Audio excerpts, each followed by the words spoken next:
On démarre un petit coup près après. Très bien. Alors, mes amis, comme j'évoquais dans notre petit groupe, après les 3 vertus théologales, foi, espérance, charité, qui, je vous rappelle, sont 3 dons reçus au baptême, 3 dynamismes en nous, et nous continuons notre petit parcours avec les vertus, en nous attaquant, enfin en continuant plutôt les vertus dites cardinales. J'avais un peu expliqué ça la dernière fois. Ces 4 dynamismes en nous qui sont donnés tout simplement parce qu'on est des êtres humains. Il n'y a rien de plus.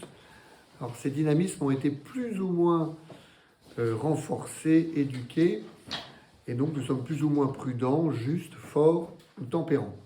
On a vu la prudence. À l'instant, on s'est rappelé que c'était de pouvoir en toutes circonstances choisir le bien. Et ça s'éduque entre guillemets. Et il faut se rendre compte qu'on est fait pour. C'est-à-dire que l'être humain, par nature, essaye de choisir le bien et de trouver les moyens pour y aller. Il n'y arrive pas toujours, parce qu'il y a eu un petit drame qui s'appelle le péché originel, qui a un peu tordu l'affaire, on pourrait y revenir.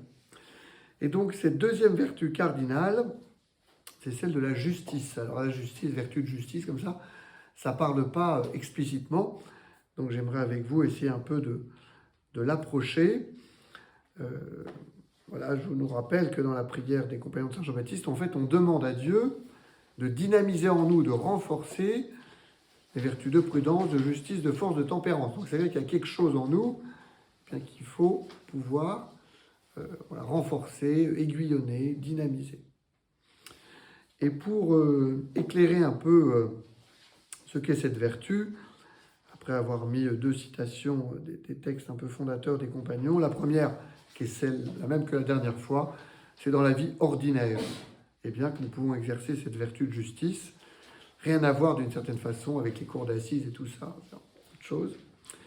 Et puis ça nous invite à vivre la radicalité de l'évangile. En quoi ? Eh bien parce que être juste, et je vous ai mis après une citation du catéchisme de l'Église catholique, eh bien ça va être de pouvoir donner à chacun ce qui lui est dû. Ça ne veut pas forcément dire donner la même chose à chacun, mais ça veut dire chacun on a des besoins, et donc de pouvoir donner à chacun ce qui est juste. Et dans les chacun, il y a Dieu, il y a les autres, et puis on pourrait presque en rajouter nous-mêmes. Je prends un exemple tout bête, on n'a pas tous besoin de dormir le même nombre d'heures par nuit. Eh bien, ce qui est juste, c'est pas tant de dormir 7 heures, ce qui est juste, c'est le nombre d'heures dont on a besoin. Et ainsi de suite, pour d'autres réalités peut-être plus importantes. C'est pourquoi le catéchisme écrit « La justice est la vertu morale qui consiste dans la constante et ferme volonté de donner à Dieu et au prochain ce qui leur est dû », ce que je viens de vous dire. Envers Dieu, c'est appelé vertu de religion. La religion, eh bien, c'est d'honorer Dieu par des moyens qui sont la prière, la messe, et toutes les dévotions que vous pouvez avoir.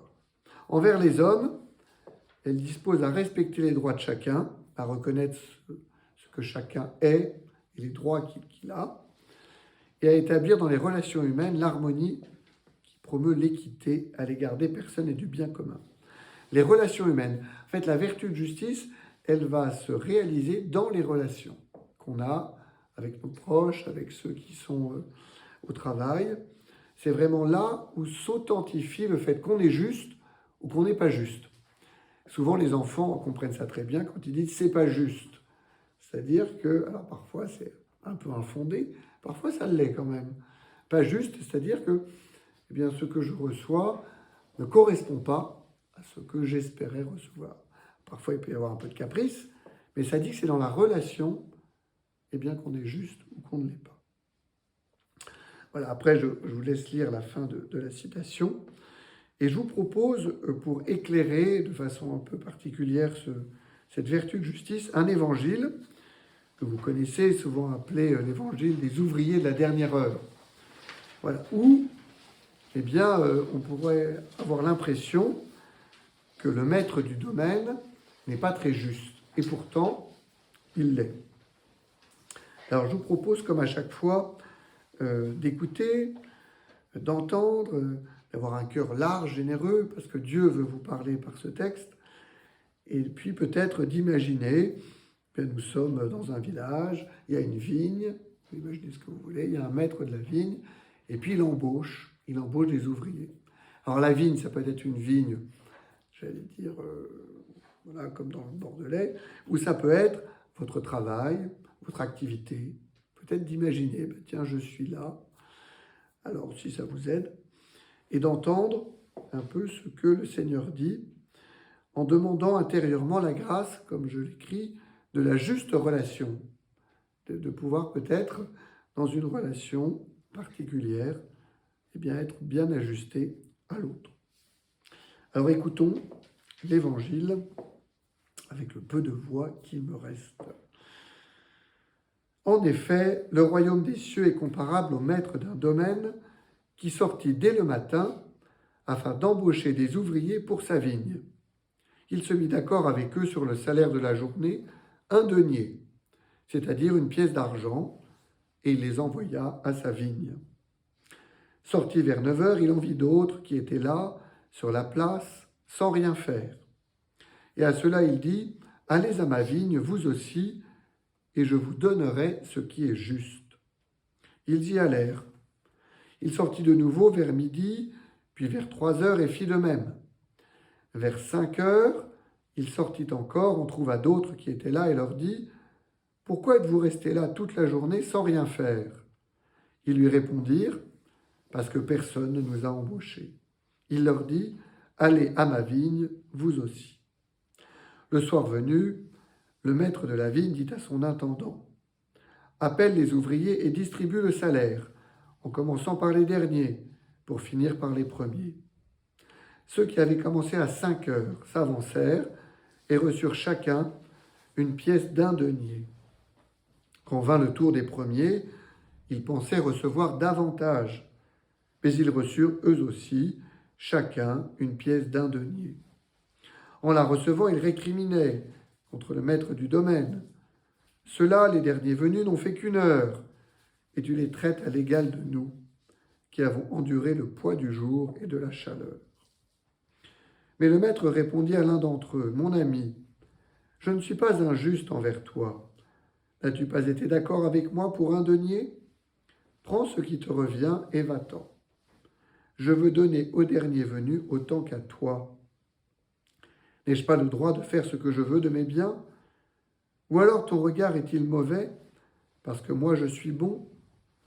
C'est ainsi que les derniers seront premiers et les premiers seront derniers. » Alors c'est un évangile qui accroche un peu. Eh bien, peut-être laissons-nous accrocher. Il y a peut-être une expression où intérieurement nous sommes dit, mais là, c'est pas juste. Ou au contraire, ça m'ouvre des horizons. Eh bien, tout à l'heure dans la prière devant le Seigneur, de peut-être simplement repartir de là. Et quelques éléments, comme à chaque fois, pour nous aider à entrer dans la profondeur de ce texte. D'abord, un denier. Qu'est-ce que c'est qu'un denier? C'est de quoi vivre une journée. De quoi se nourrir, de quoi... Voilà. En fait, c'était ce qui permettait de vivre. On travaillait une journée, on avait un denier pour vivre pour la journée. C'est peut-être l'occasion pour nous de nous ramener aux choses un peu essentielles. Suis-je attentif à donner à mes proches ce dont ils ont besoin pour vivre une journée, et non pas pour accumuler je ne sais quoi. Il peut avoir besoin d'attention, d'affection, d'une parole valorisante, de moments de qualité, etc., etc. Et peut-être, eh bien, de d'abord regarder la relation que j'ai avec eux sous le mode de quoi ont-ils besoin?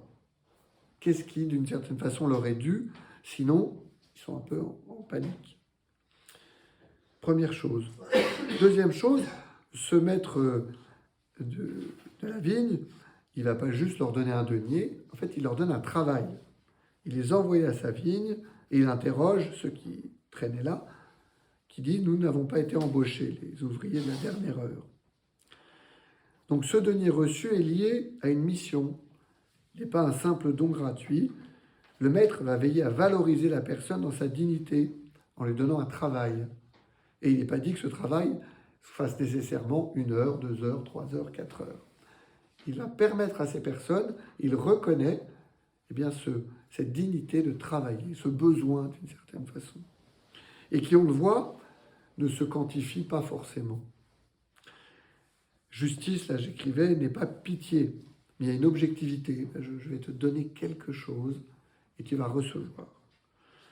De quoi a besoin, une nouvelle fois, celui envers qui je veux être juste? Il a besoin, certes, peut-être de quelque chose que je peux quantifier, mais il a aussi besoin d'être reconnu, d'une certaine dignité. C'est ce que fait ici ce maître. Et puis après, il y a la récrimination de ceux qui ont travaillé toute la journée et ceux qui ont travaillé contre ceux qui ont travaillé qu'une heure. Tu les traites à l'égal de nous. Même si ici, l'expression peut nous dire qu'il faut que chacun ait la même chose, j'aime à dire que égalité n'est pas équité. Le but, c'est pas que chacun ait la même chose, un peu comme les heures de sommeil. Le but est que chacun ait de quoi ici vivre. Et c'est au moins un denier. Donc chaque homme est égal de l'autre dans sa dignité, non pas uniquement en quantifiant, il a fait tant d'heures, je donne tant. Économiquement, c'est peut-être discutable, mais enfin l'évangile n'est pas un document d'économie. Donc le maître va le reconnaître, il considère chacun comme un homme avant d'être un ouvrier rentable ou non. Et donc il y a peut-être aussi ce regard, être juste, c'est dépasser parfois les catégories, dépasser parfois les grilles qu'on se donne. On voit bien qu'ici, ce maître représentant Dieu dépasse les grilles. Et à la fin, il nous donne la clé, je suis bon. Justice et bonté. Comment ça lie ces deux? Bien, Jésus nous fait comprendre que pour Dieu, il n'y a pas de logique d'abord comptable. C'est pas d'abord du donnant-donnant, c'est pas du commerce en fait. Ce n'est pas une machine à calculer les mérites, mais c'est le fait de vouloir le bien de l'autre. Une nouvelle fois, une vertu, c'est cela. Et donc de pouvoir s'ajuster à l'autre, l'autre qui est Dieu, ou l'autre qui va être un de nos proches. Pourquoi je vous propose très simplement, dans le mois qui vient, de veiller d'abord à repérer, pour chaque membre de mon foyer, que ce soit un foyer familial ou un séminaire, ce dont il a besoin. Je pourrais que je fasse l'exercice avec mes chers séminaristes. Et puis, lui procurer par moi-même ou par un autre. En fait, je ne suis pas Dieu, je ne peux pas tout donner. Ça serait même pas tout à fait juste de dire que je peux tout te fournir, et peut-être le mettre en relation avec tel ou tel autre. Mais de repérer bien ces besoins un peu fondamentaux. Il y en a qu'on connaît. Il faut nourrir, il faut vêtir, etc.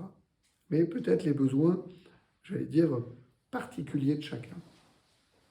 Et puis, rendre grâce le soir pour les relations ajustées à chacun, entretenues avec les membres de mon foyer. Cet ajustement, c'est peut-être cela que la vertu de justice peut nous aider. Comment je vais, dans la relation, être bien ajusté. On voit bien, et on le reverra par la suite, qu'il y a une autre vertu, par exemple, qui est liée à la vertu de justice, c'est la vertu de chasteté. Alors, pas qu'à la vertu de justice, mais celle-ci, on la verra en fin de rencontre. Voilà, je vous propose de vivre, et pour nous aider à prier, que nous puissions simplement nous confier les uns les autres à la prière des compagnons de Saint Jean-Baptiste, que vous devez avoir sur un document ou un autre, pour entrer dans l'accueil ensuite du Seigneur. On peut se mettre debout, si on veut.